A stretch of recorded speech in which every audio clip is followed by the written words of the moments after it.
everybody. Welcome to another news roundup from What a Hell of a Way to Die. If you would notice, I did not do one of these last week. That's not true. I did one. It's not true. I did one, but after reviewing it, there were some audio issues, and to be honest, I was kind of rushed through the whole thing, and I didn't really like it. It didn't come out where I wanted it to be, and sometimes you get a lost episode, but that's okay because a lot of the stuff that was covered in that one is kind of rolling over into this one. It was also kind of a slow news week for everything that I at least look into. So yeah, sometimes it doesn't work out. Luckily, we still had a dad chat. We've got still plenty of bonus content that came out and more that is coming out. So trust me, there will always be content, and you're going to have this episode too. So let's go ahead and dive into some of the news that I have pulled up for us right here. Our first one, a little international news here. Republican opponent of U.S. aid to Ukraine brings his case to an international conference.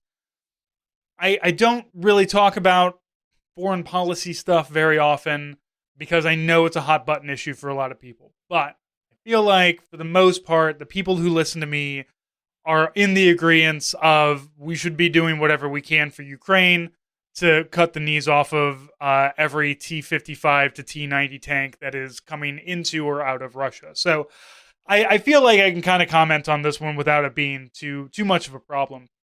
I also, I there's something about J.D. Vance's face, there's just something here that really makes me want to punch him in the face. He's got that look of I don't want to be all Twitter about it, but if you ever go look at the Twitter guy, Conceptual James, and you look at what he looks like, and he looks like if you drew a picture of a person on a plank of wood, there's no contours to his body. His face is just completely flat. Vance kind of has the same thing going on. He looks like a guy, I would expect this guy to be telling me how to place sports bets on a podcast that has 10,000 listeners a week. That's about it. Unfortunately, he wrote a shitty book, and now he is a senator in Ohio. Ohio gonna Ohio, though. Again, I can't talk shit. I'm from Missouri. My senators are complete garbage. 100% up and down the board. Fucking nonsense garbage. We should get rid of all of them if we could. Unfortunately, we're just going to have our weird-looking evangelical piece of shit as a senator forever. Hawley's never going anywhere. He's too much of a freak to ever become a president. He doesn't have the riz that any other conservative would need. He's too holy, and he looks too much like a tent revival preacher. So senator's really all he's going to get, but I mean that's dangerous enough. So let's take a look at what J.D. Vance has going on here. So this is from military.com. This is from the Associated Press that went over to military.com. So basically, Vance went to a conference in Munich and laid out a whole argument about why we should just really stop sending anything to Ukraine. Now, so that we understand, we don't just send money to Ukraine. It's not $60 billion. Here's a paycheck for Ukraine. We take that money and we feed it into our own manufacturers who crank out all the weapons that go on over there. So the concern here is this fucking plate, this plate of hummus of a person, this absolute piece of white bread toast, this saltine cracker with mayonnaise on top of it of a human being, says, can we send the level of weaponry we sent for the last 18 months? We simply cannot. No matter how many checks the U.S. Congress writes, we're limited there. I think what's reasonable to accomplish is a negotiated peace, arguing that Russia, Ukraine, Europe, and the U.S. all have an incentive to come to the table now, and that the 2-year-old war will at some point end in a negotiated peace. Now, it probably will end in a negotiated peace, but the thing is that one side of this war believes that they, by divine right, should be able to own the other side. One side of this war has been stealing babies and killing civilians left and right, and completely flattening parts of this other parts of Ukraine. It's it's not a hard concept here. Like, you have a very obvious, like, these are bad guys, and the only way that you stop people like that, the only way, and Joe and I have talked about this on this show, Nate and I have talked about this on this show, the only way that you stop people from using violence against you is with a more proportionate violence back against them. You were never going to negotiate a peace out of the Nazis. You were never going to negotiate a peace out of Russia. What you might do is push them to stop warring for about 10 years so they can crank their manufacturing back up. And look, I understand that, like, Russia is being backed by North Korea and kind of by China a little bit from what I've seen. I don't know 100% on how much China really wants to have a dog in any of this fight. China's got its own problems going on. And North Korea doesn't like us. They'll do whatever. They don't give a fuck. And there's always, little tiny other countries might help out. But Russia's a big enough powerhouse to kind of throw its weight around on its own. Russia always has been able to do that. It is massive. It's huge. It crosses 11 time zones. And because of that, they have this, like, massive pool of bodies that they can always go and pull people from to go to these wars. Like, your average Russian conscript is not an 18-year-old dude in Moscow. It's a 18-year-old dude that lives in some place, 7, 8, 900 miles outside of Moscow in a small fishing village somewhere, who's, like, not ethnically Russian technically, but you know what? They're in Russia, so guess what? Your name's on the big list. Now, J.D. Vance, again, huge piece of shit. An absolute blank wall, a beige painted wall of a human being. Thinks that we as Americans cannot crank up our manufacturing base to do something like this. Now, if we were talking about something complicated, if we were talking about making data chips, I know chip manufacturing is a big thing right now because we get most of our chips from Taiwan. China wants to get in on the Taiwan thing. Taiwan doesn't want China to get in on that. We don't want China to get in on that. All of that aside, there are things that are very difficult to manufacture and that you can't necessarily, hit the big, manufacturing base goes burr button to crank out a bunch of Intel Pentium chips. But I would say that, like, if there's one thing that Americans are really good at creating, it's fucking explosives. Like, and I know bombs are smarter now. I get that, the javelins are a lot smarter than anything that people had during World War II, Korea, Vietnam. I understand that our JDAMs are a lot more guided, and there's lasers, and there's gyroscopic computers inside of all of these things, so that, the missile always knows where it is because it knows where it isn't, that kind of whole thing. All of that stuff exists, but still, the base of it is big metal thing goes boom.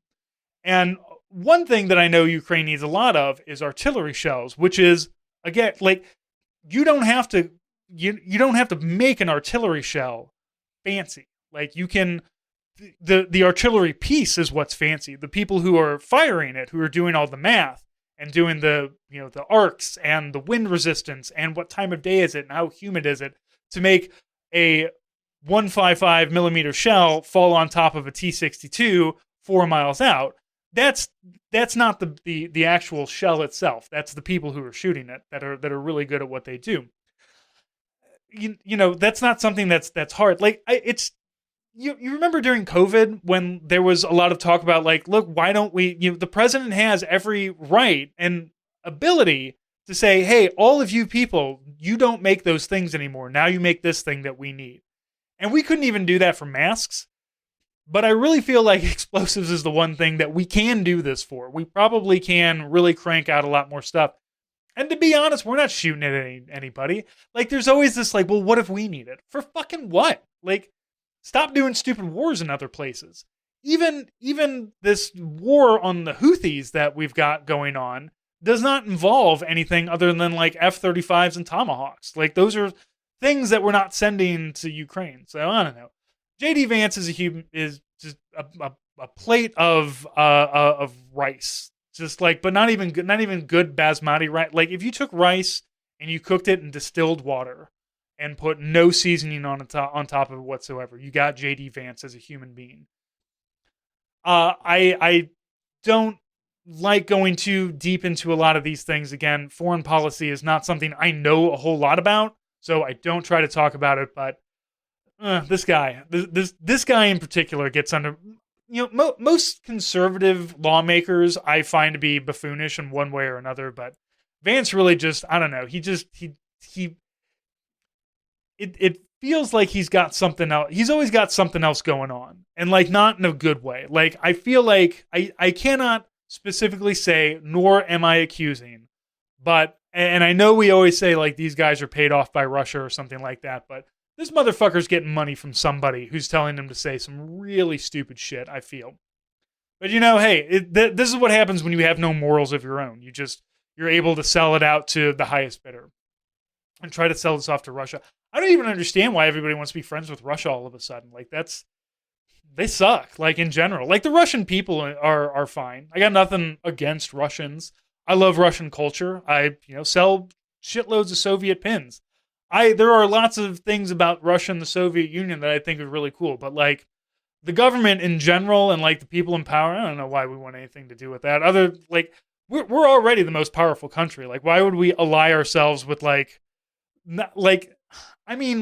up maybe, but even that, like I would be more concerned about China at this point than I would Russia. We see what this massive country. Like, as long as the other country that it's fighting is well armed, Russia's got nothing. They can't do anything. It's been 2 years. This 3-day war has been going on for 2 years at this point. So anyway, fuck this guy. What's up next? Oh God, these motherfuckers, these Navy motherfuckers. All right, Navy. It's about time we had a conversation. I feel like there's a kindred spirit between the Army and the Navy, because we have the Army-Navy game, and because really in the very beginning, despite what Marines love to tell you, you got two things. You got an Army, and you got a Navy. Everything else after that is just kind of extra, right?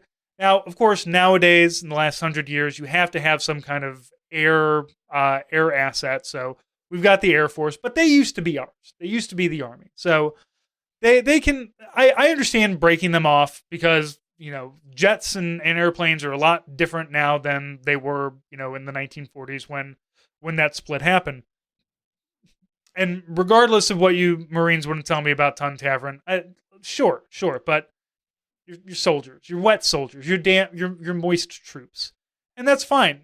I have nothing against Marines. I have met plenty of great Marines. I'm not going to go as far to say some of my best friends have been Marines. I don't want to come off that callous, but I do love Marines. I do for all the shit that we give everybody. I have no problem with any of the other branches, but the Navy doing this is really kind of a stick in my cross. So this is also from military.com from Konstantin Toropin. All of these articles that I'm reading from and discussing are going to be down below in the show notes. So if you want to dig deeper into these, you can find them down there. Please go click on these links. Give those people your dollars, your hard-earned dollars, by making your eyeballs look at some ads.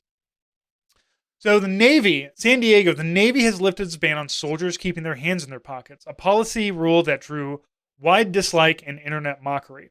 The change was announced Wednesday, along with a host of uniform changes that includes a return to the beloved cover for female sailors and loosening of the rules around the PT uniform. So I am going to say the Army did kind of start a few of this. The Army was one of the first ones, I feel, to say, women in PTs can have ponytails. And I got to tell you, the first time I saw a woman in uniform with just a regular ponytail, I did have that like NCO brain glitch kind of thing happen where you're just like, you can't do that. You can't.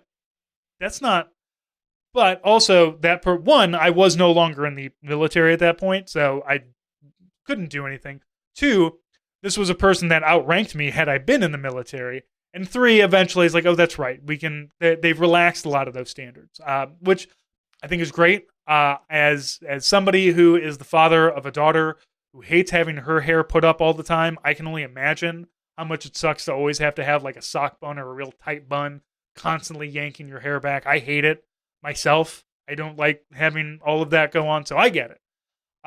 So great that they're doing this, and they're making these kinds of tweaks. But the biggest change is the hands and pocket ban. So if you were not in the military and you didn't spend a lot of time in the military, this has always been a constant argument, a constant point of mockery and derision and all kinds of other things inside of the military, because they give you these pants, right?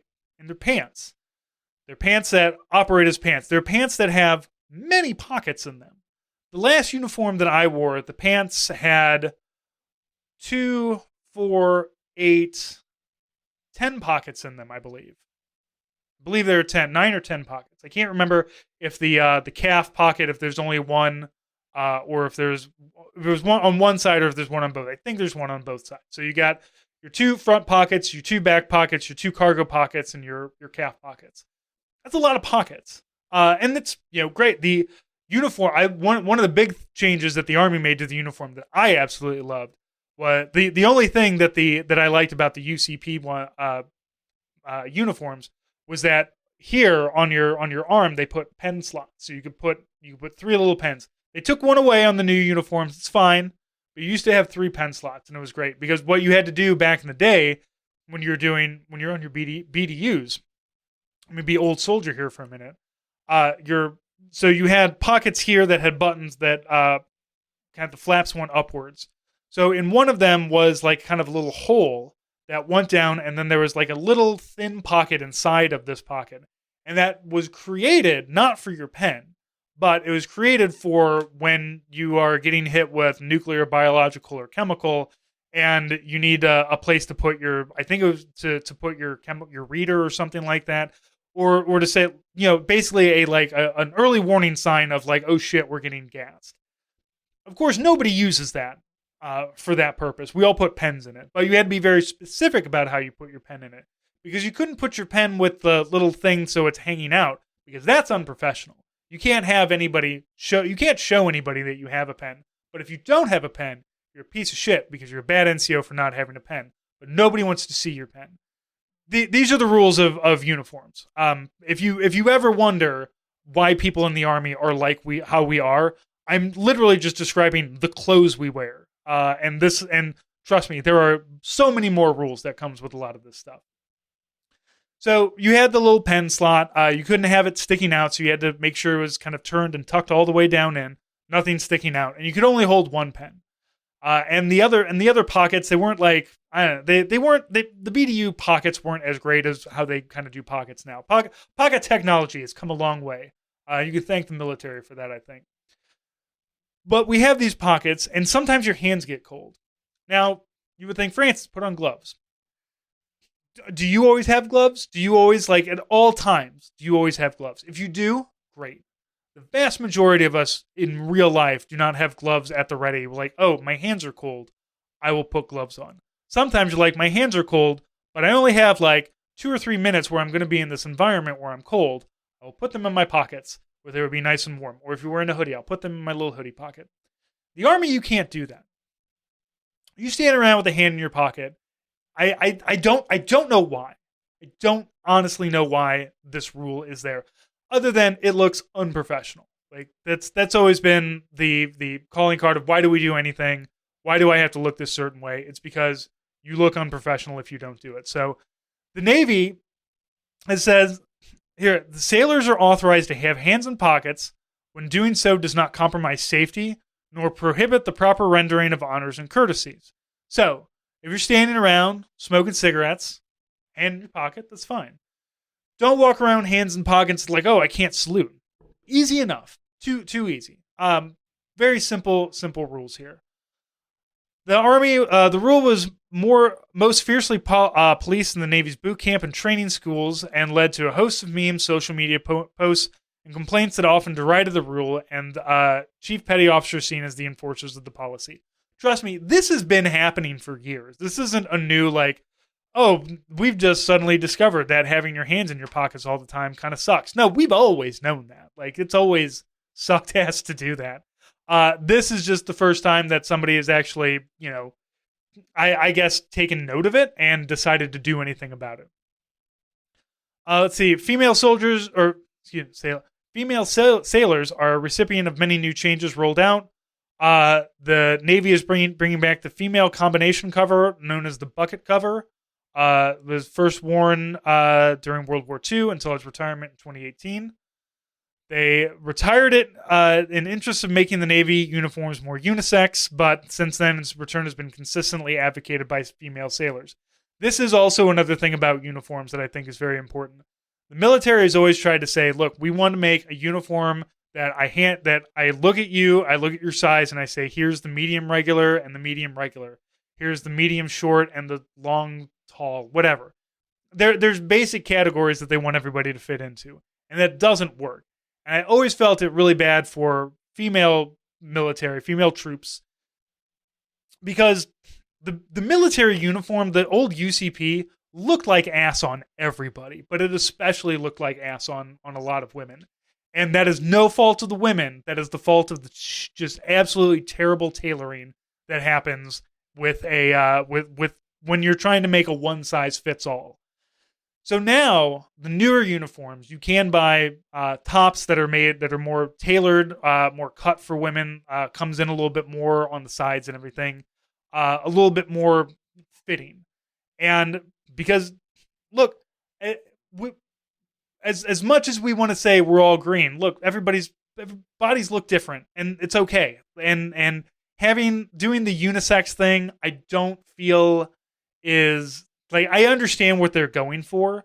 I understand the idea of like, we want this to be unisex because we want it to be every sailor, every soldier, everybody looks the same. And we don't. And that's okay. It's okay to make things look like it was made for you. It's okay to get your uniform tailored so that it fits you a little bit better, or it, shows you a little bit better. Not in like a sexy way, but in a way that doesn't make it look like you're wearing a giant trash bag.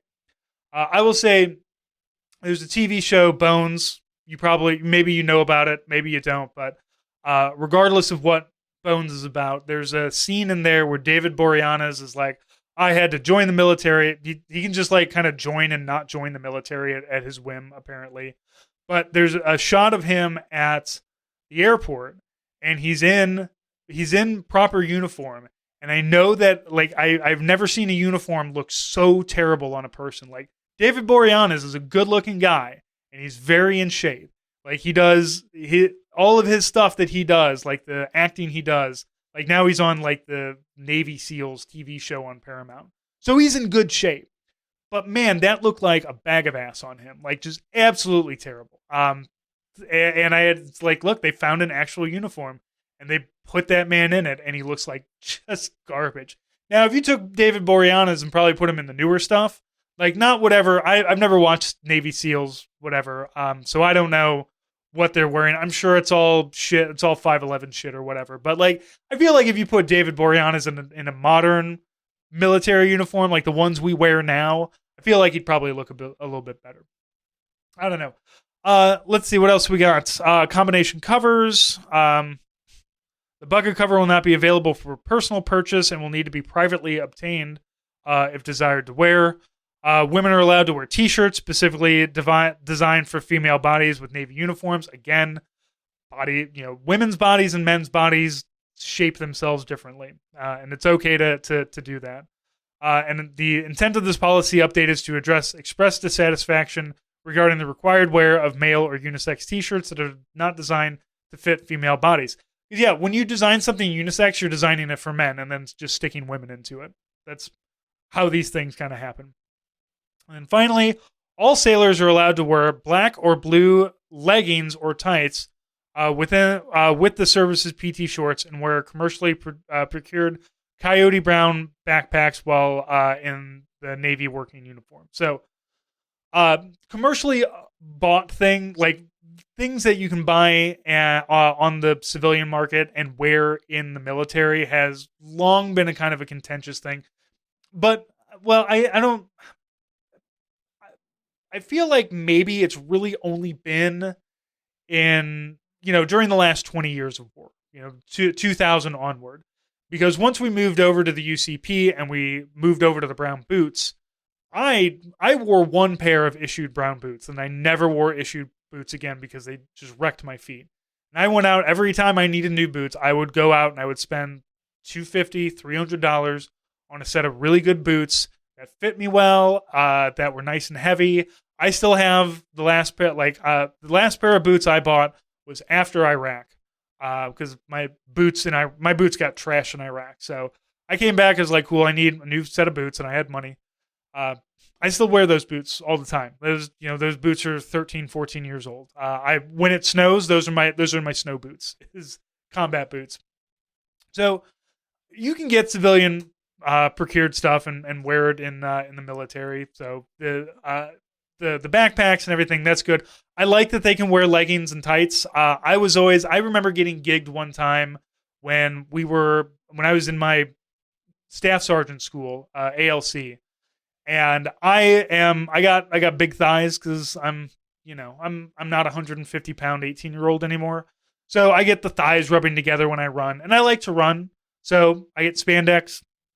I put, and I always like the stuff that we got, the PT shorts that we used to get had like the worst kind of webbing underpants inside of them. It was like barely a nut sling. Like they're god awful. So I get those, cut those out, and put, and I wear spandex underneath the spandex shorts.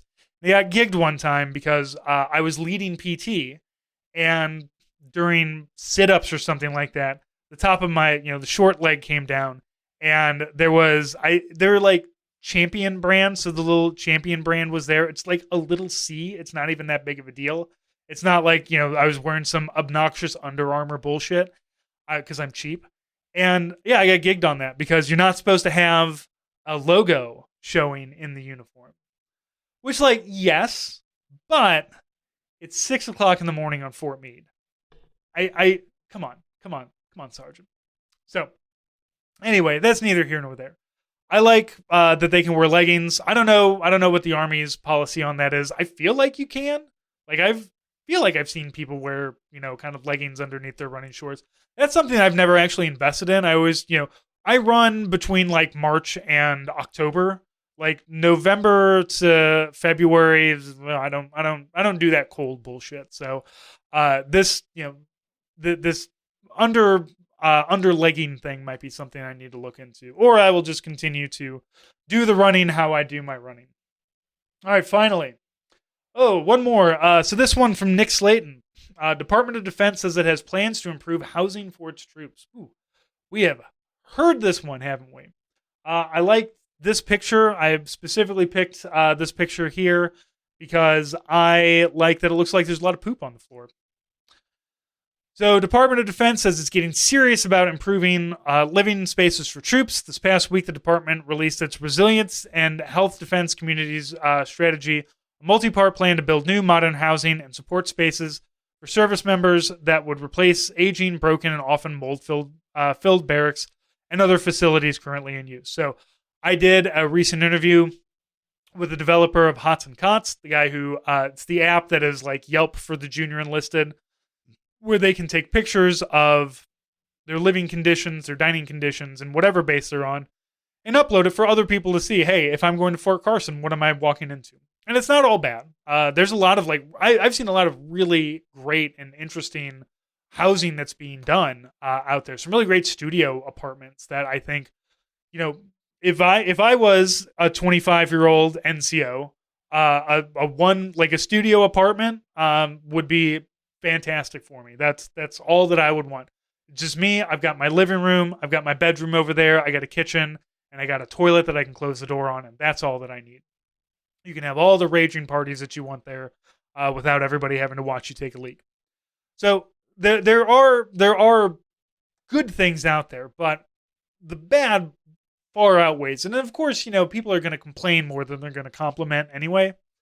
But this is kind of an interesting. So the Department of Defense currently has a portfolio of more than 667,000 assets, such as buildings and other structures across 538 installations. There's 26 million acres of land and outdoor space, and they're all showing their age. 80% of the installations were built before 1970, and according to the strategy, Department of Defense has already been investing heavily into new housing, spending an average of $11.4 billion per year on new buildings, $15 billion annually on repairs. And of course, the problem is there's a backlog because everything needs to be fixed. And they're just now figuring, oh shit, everything needs to be fixed. We should fix it. But you can't wave a magic wand and do it. So there's kind of like this 10, 15 year, 20 year, these things come in stages. There's never like, on this day we're going to be done. They make themselves goals to hit as they go along to get to where they're going. Of course, it's a very ambitious strategy. A notable admission of failures by the military, as opposed to calling it a discipline issue, which is what the latest Sergeant Major of the Army was saying, that, soldiers just aren't scrubbing black mold well enough with bleach. I don't know. I think there's a fundamental misunderstanding of just like how bad some of these barracks are.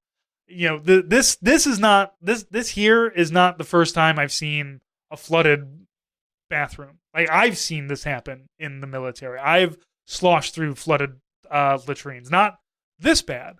Never had to do it this bad, but I have had to help do cleanups and stuff like that. And it sucks, man. Like, it sucks because when you rent a place, you have somebody you call, you have a landlord. If it's part of a larger conglomerate or whatever, they have somebody that they send out, or the landlord, in theory, is supposed to come out and fix whatever issue is going on.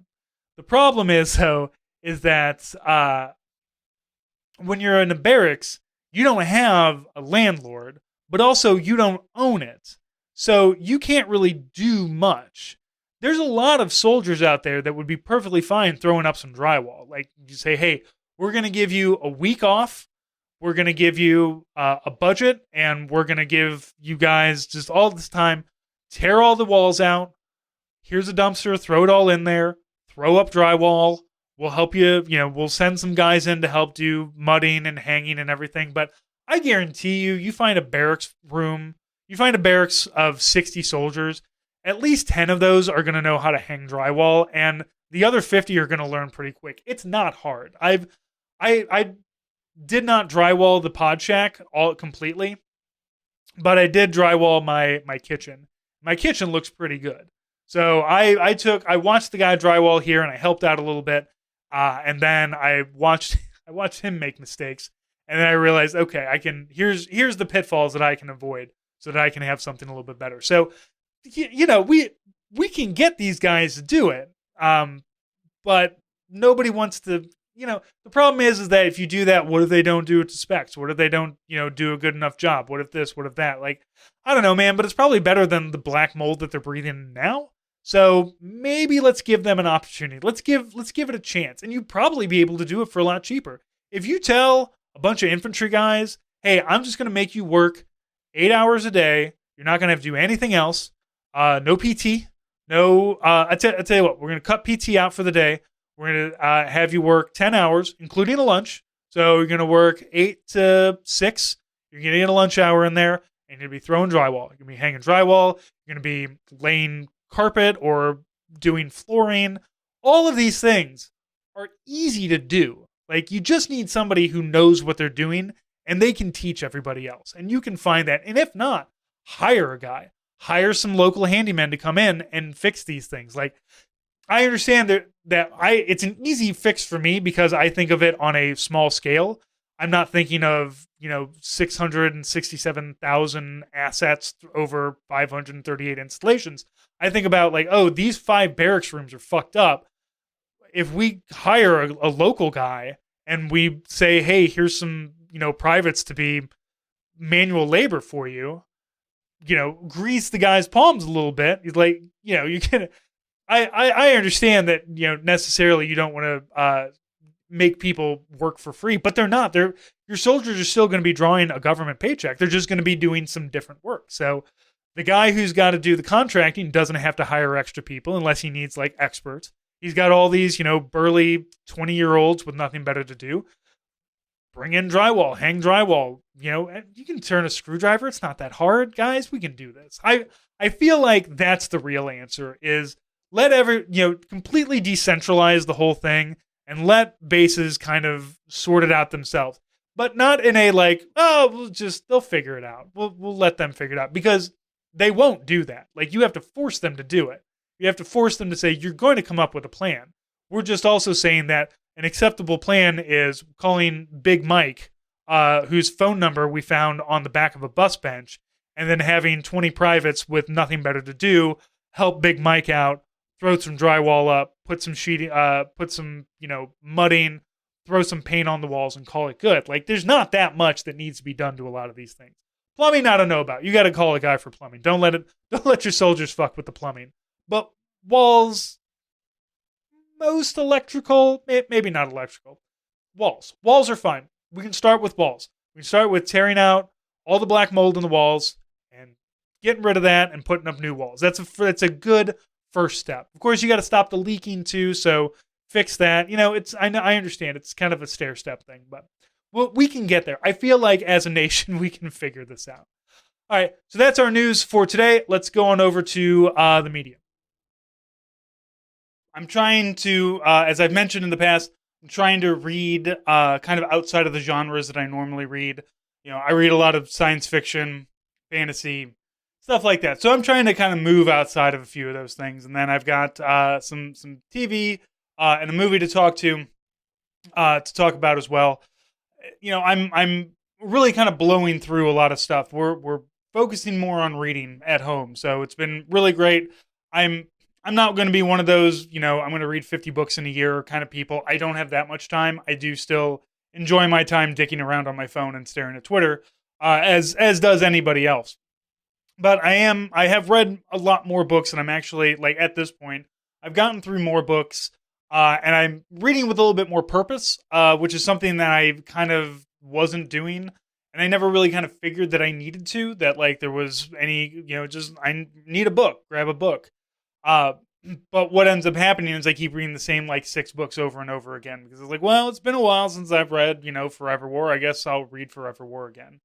And I've read that book like 3 times. It's a great book. You should read it, but I don't need to constantly. There's so many other books out there that I can read. So now I say I'm trying to move outside of my genres. However, of course, the first one that we're going to talk about is a science fiction book, the Fool's Company series. And technically, I read the 3rd book in the series because I read the first 2 late last year.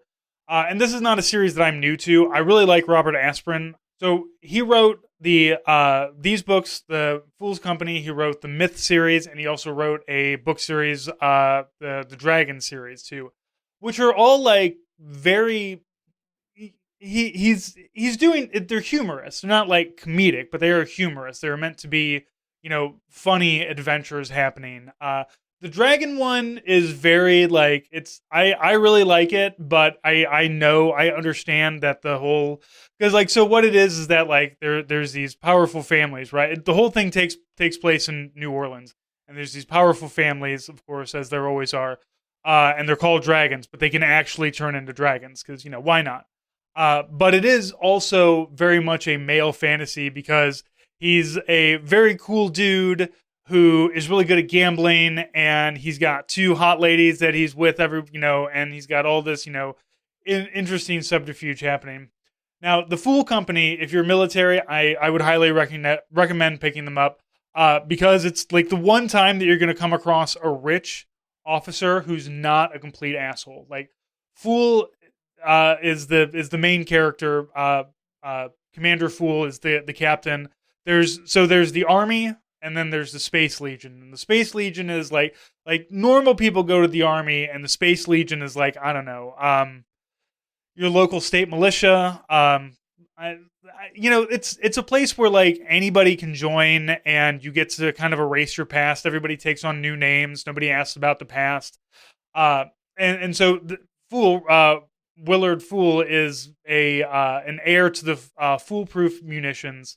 So his father makes guns, and wildly rich, and so is William here. But the great thing about him is that he uses that wealth to enrich his soldiers, his troops, his legionnaires that he has. He invests in whatever property, he invests in whatever planet he's on. He spends his money well, and, like, he always has a return on investment. Don't get me wrong; like, he's always making money.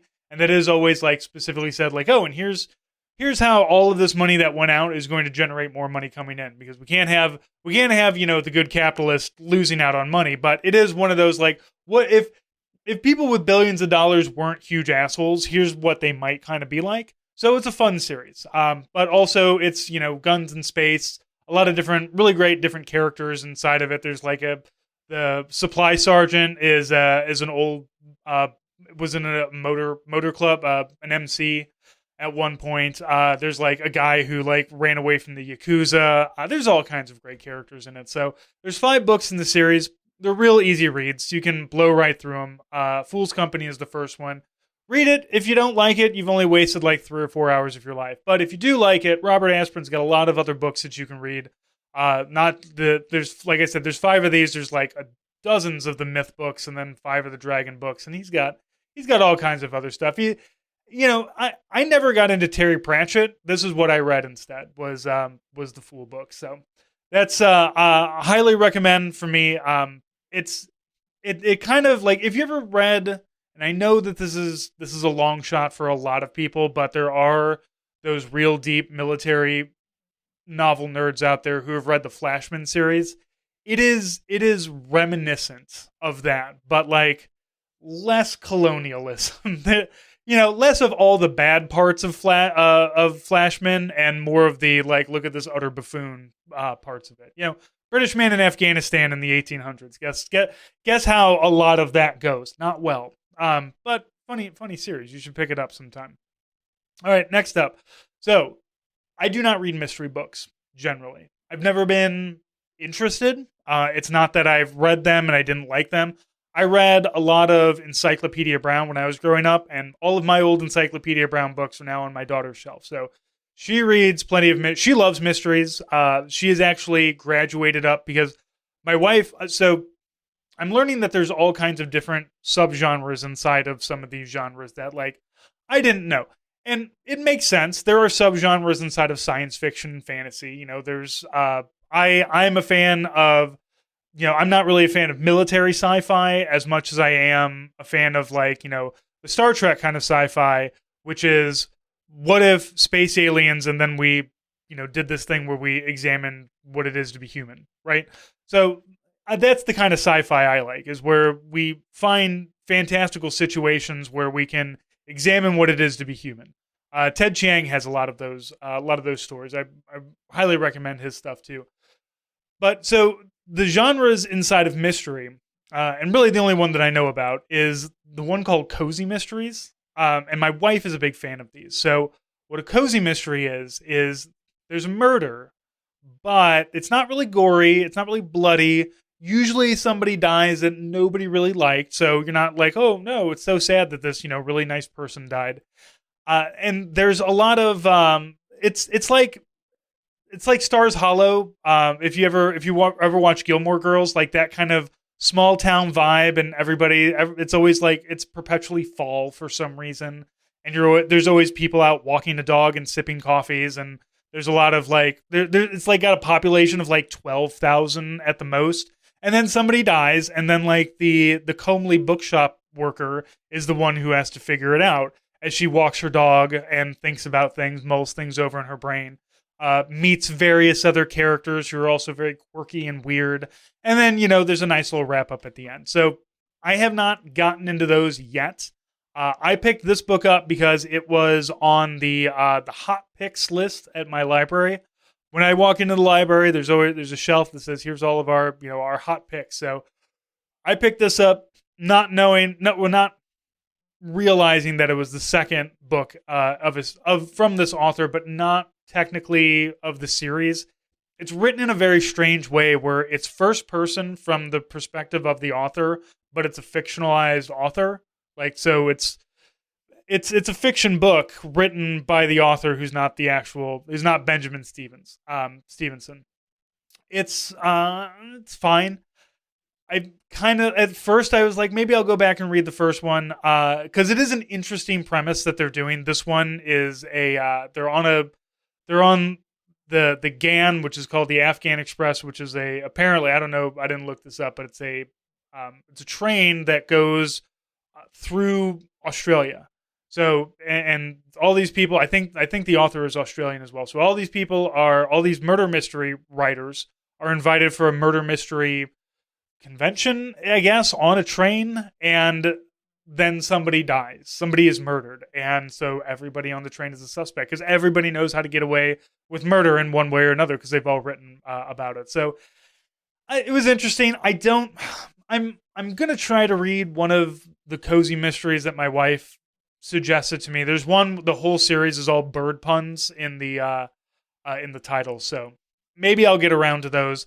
I do have a couple of other books that are on deck for me. I did also just order that book, Alpha, the one that's about the Navy SEALs and how fucked up they all are, and how Eddie Gallagher's a war criminal, but we're letting him off the hook because we're a garbage ass country in many ways.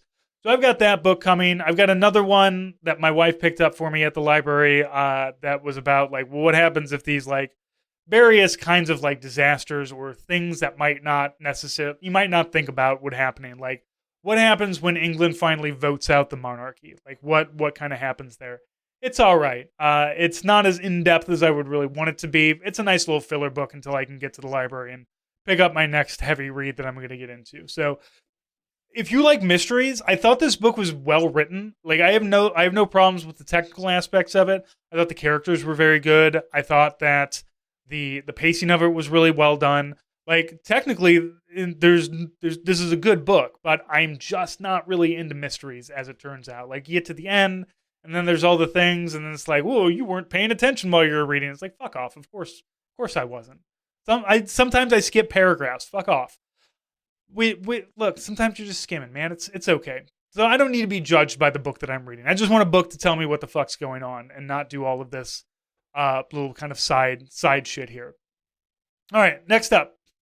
I have finally caught up on Attack on Titan. And when I say caught up, I mean caught up on everything that is on Hulu and is dubbed. So that goes up through season 4, but doesn't do the ones after that. What a ride, I gotta say. For those of you who are not into anime, I don't know what to tell you about this show. I did not, like, it was one of those things that was always on my peripheral. Like, I always saw people kind of talk about it. I saw people be real mad about the ending of it. I still haven't, like, technically got to the ending because there are still, like, there's 2, like, movie length episodes that you have to do now. I don't know. And I know the eternal argument between subs and dubs. I'm a dubs guy because sometimes, like, I don't mind reading a TV show when I am not doing other things, but a lot of times I'm watching this stuff while I'm working on other things, so I want to be able to listen to it while I'm doing the other things that I'm doing. I cannot understand Japanese, and I'm not about to learn it, so I can, do the non-sub, non-dub version of it. So I look for the dub versions. That's what I end up watching. I was a big fan of this. I gotta say, I was surprised at where it went. I always heard like, oh, it gets like weird and fascist, and people said that like I don't like it because the main character went fascist. Fuck it, man. The main character lost his mind like back in season 2, and we're just watching his mind slowly unravel through the next like couple of seasons after that. So I don't walk into these like, oh, I don't like the main character anymore. Like, fuck it, good. Make me hate the main character. I do. I hate Eren at the end of this. He's a fucking genocidal maniac. Fuck him. I'm tuning into the next one. I'm ready to see what happens.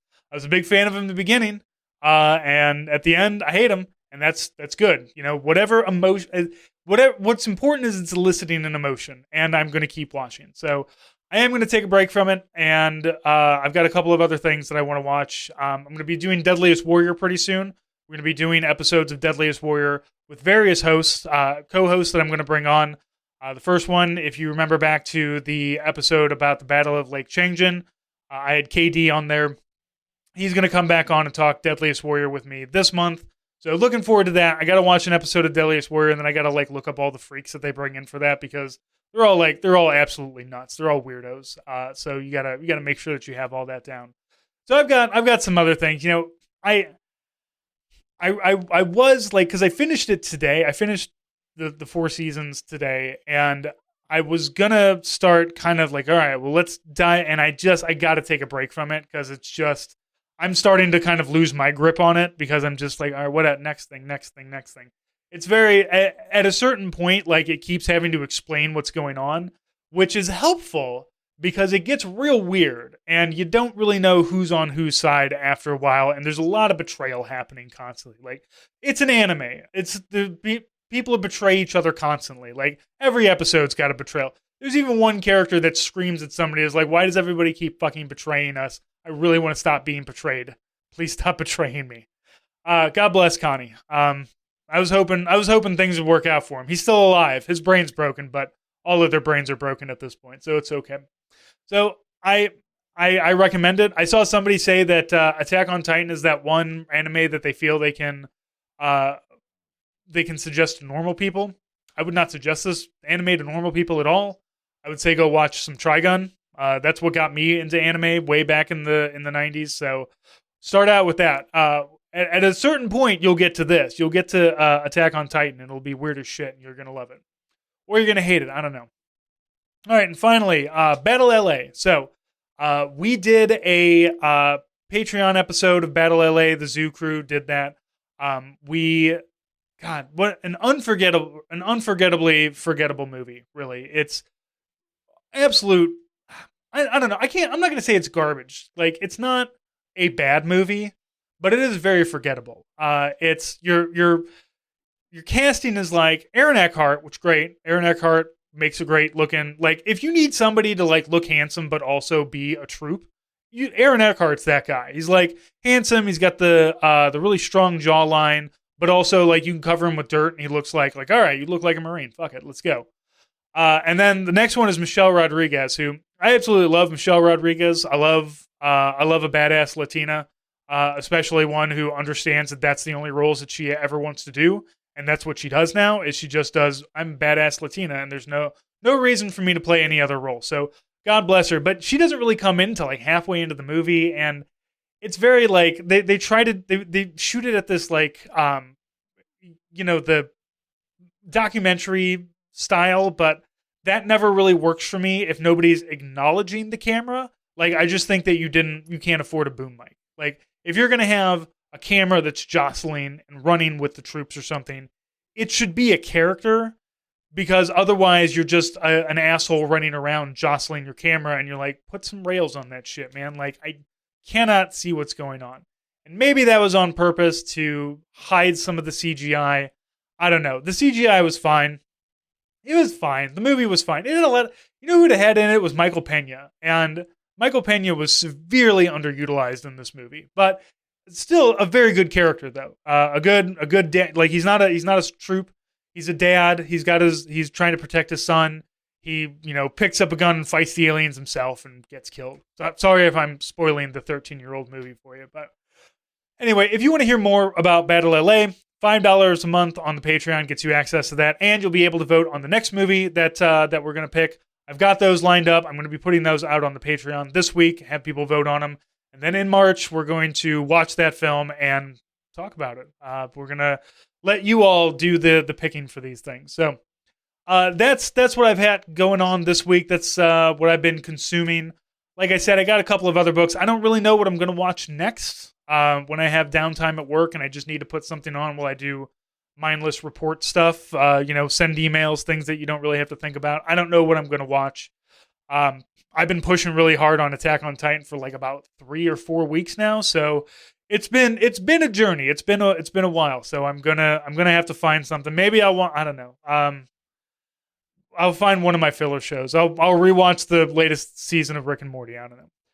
Anyway, if you do have suggestions, though, if you have suggestions of other animes that I would like, I do read. A lot of people have written about animes that my daughter might like. That I'm going to try to kind of start rotating in. But really, the last thing that my daughter asked me to watch was Teenage Mutant Ninja Turtles 2, The Secret of the Ooze, with Vanilla Ice in it. So I think I'm doing pretty well on that front of shit that I want to watch with my kid, and it's a lot of Teenage Mutant Ninja Turtles. All the new stuff's really good. Like, surprisingly, there's like a 2012... She will tell me there's a difference. There's a 2018 and the 2012 Teenage Mutant Ninja Turtles, and the 2012 one is a lot more computer generated. The 2018 one is more of an animation style that I like, which is Um, more, it's kind of akin to Mutant Mayhem if you watched that movie when it came out, which also I highly suggest you do. Mutant Mayhem was a lot more comic book in its cinematic kind of shots, but Rise of the Teenage Mutant Ninja Turtles, I guess, is what it is I don't know. It's just a better anime. It's less of a like we need to have super smooth like computer animated lines. We can have characters do quick cuts between stances or between movements. Like a head can go, and it does. You can just have a head that's this way and a head that's this way, and you don't need all of the in between kind of stuff. So, I got plenty to watch with my daughter at this point. I got plenty of other stuff. I'm really enjoying Teenage Mutant Ninja Turtles, so I'm going to ride that high for as long as she lets me, and then maybe I'll be able to filter in a little bit more Studio Ghibli. The only thing she's watched is My Neighbor Kiki, and I'm trying to get her to watch the Totoro movie as well, but she has a thing about things that turn into other things, like morphine. But she also, I don't know, she's also really big into the Green Lantern, so I don't know, man. She's 8, but nobody understands an 8-year-old, so. Okay, so let's go ahead and leave that off here, and we'll catch you in the next segment. All right, everybody, thank you for watching, thank you for listening. This is the end segment where I tell you what's kind of going on in the store. So this month, this February, is the last month that you have to get in at the $10 level on the Patreon to get the coming care package. I will be showing you what's going to be coming in that care package next week on this live show to really entice you back in. Some of those things are only going to be available to the people who are getting the care package. So that's at the $10 level. You get those every quarter. I send out stickers. This one's going to come with temporary tattoos. Brand new thing that I've discovered that I can order in bulk in whatever insane shit that I want it to be in. So look for that to be coming. As always, we have lots of Soviet pins. I have not only our blind bags, which you can get 5 Soviet pins, Cold War pins for $8. I just kind of throw 5 random ones in. I make sure that they're nice. I get ones that are like, chipped up and broken and stuff. But also there are these curated bags where I go through and find, kind of make them thematic. This is one of the Navy ones. The Russians love their shitty Navy, especially the Soviets. So I have all those pins. I have all kinds of pins, source them all out of Ukraine, so you can feel okay about buying them. And these are all Cold War. So post World War II, before collapse, really like 70s and 80s is when I feel like a lot of these come around. So you can get up on those. Those are all in the store. I have lots of other great stuff. This is our Cryptid Exploitation group here. You can get these 3 stickers, $9. Usually, actually, no, $10.50 usually, but you can get this for $7. You can get all 3 of them. Our Mothman, our Ohio Frogman, and Bigfoot. People ask me why, like Navy-wise, I didn't go with Loch Ness, because they're Scottish. These are American. I need American cryptids. So the Frogman of Ohio is really the only water-based one that I could find that was kind of well-known. And then finally, also, I have the Carlton Gustav, the group here. You can get the sticker, the patch, and the pin. If you order the group here, if you order the whole thing, you're basically getting the sticker for free. So it comes $18. You get all of these. Normally it'd be $21. So that's that all stuff that's in the store. Remember, you can take 20% off of all of your orders with the code podcast. That's one that I put out for all of you listening, all of you people with ears listening in. This one is specifically for you. 20% off of all of your orders.